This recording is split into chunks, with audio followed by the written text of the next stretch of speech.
আমার আল্লাহ আমার উপর খুশি আছেন তো? আল্লাহ তো নারাজ না তো? আমার আল্লাহ নারাজ তো না? আবার যদি নারাজ হয়ে যান আল্লাহ, থার্মোমিটারে ধরা পড়ে যায়। মিটারে যখন ধরা পড়ে তখন তওবাতিল্লাহ করে ঠিক করে নেন। মিটারের মধ্যে এই কাটা ধরা পড়ে যায়, দিলে অশান্তি, অস্থিরতা, কি ব্যাপার, এত খারাপ লাগে কেন, মনটা এত অস্থির লাগে কেন? এটা আল্লাহ পাকি অস্থিরতা তিনি দিয়ে দেন। কেন? বান্দা তওবা করার জন্য। বাচ্চা যদি পেশাব করে রাত্রে শুয়ে থাকে, মা তো ঘুমায় আছেন, মা কি আর পাল্টাবেন? বাচ্চা যদি একটু কান্না করে, কান্না একটা রহমত। মা কি ব্যাপার, আমার বাচ্চা কান্না করে কেন? হাত দিয়ে দেখে পেশাব করছে, ওফো, এবার মা কি আর ঘুমায় থাকে? এই বাচ্চার কান্নার বরকতে জলদি জলদি মা তার কাঁথা পাল্টায় দেন। কখনো দেখেন না পেশাব তো করে নাই, কান্না করলো কেন? কি ব্যাপার, দুধ খাওয়াইতে চায়, তারপরেও কান্না থামে না। এবার লাইট জ্বালায় দেখে, আহা দুষ্টু পিঁপড়া একটা কামড় দিছে, কোন দিক থেকে খেয়াল করে নেই, নাকি মশা কামড় দিছে।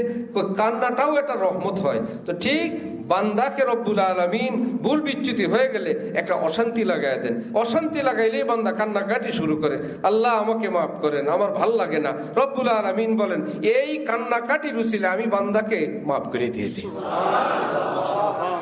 এই ভালো না লাগাটা এটাও আল্লাহর একটা দয়া, এটাও আল্লাহর একটা রহমত, যে আমি তোমার মধ্যে একটা অস্থিরতা দিছি যেন ভাল লাগে না। তওবা তিল্লা শুরু করো, আল্লাহ আমার কিছুই ভাল লাগে না, খাইতেও ভাল লাগে না, আল্লাহ আপনি মাফ করেন। একটু বললেই হয়েছে, আল্লাহ মাফ করেন। আল্লাহর কসম করে বললাম, যেই বলবে আমার ভাল লাগে না, আপনি একটু বলে দেখেন না, আল্লাহ মাফ করে দেন, আল্লাহ মাফ করেন। এক দুইবার বলে দেখেন, আল্লাহর কসম, এই বলার আগের অবস্থা বলার পরের অবস্থা আসমান জমিনের পার্থক্য হয়ে যাবে। ওযু লাগবে না, গোসল লাগবে না, কিবলামুখী হওয়া লাগবে না, নামাজ পড়া লাগবে না।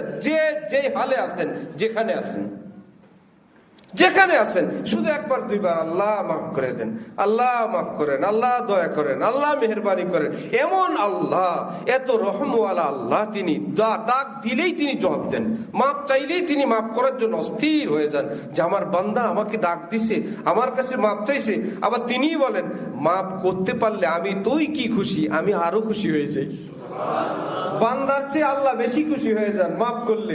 আমার বান্দা আজকে মাফ পেয়ে গেছে, আমার বান্দা আজকে জাহান্নাম থেকে মুক্তি পেয়ে গেছে। ওইদিকে নবীজির রওজায়ে পাকে খবর পৌঁছে, আপনার একজন উম্মত আজকে মাপ পাইছে। ওইদিকে রওজায়ে পাকে নবীজি খুশি হয়ে যান, আলহামদুলিল্লাহ আমার একটা উম্মত আজকে মাপ পেয়ে গেছে। একদিকে আল্লাহ খুশি, আর একদিকে রওজাওয়ালা খুশি, আর ওই দুই খুশির বরকতের দিকে বান্দাও খুশি। সুবহানাল্লাহ।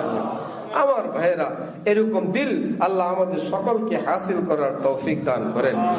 ওয়া আখির দাওয়ানা আলহামদুলিল্লাহি রাব্বিল আলামিন।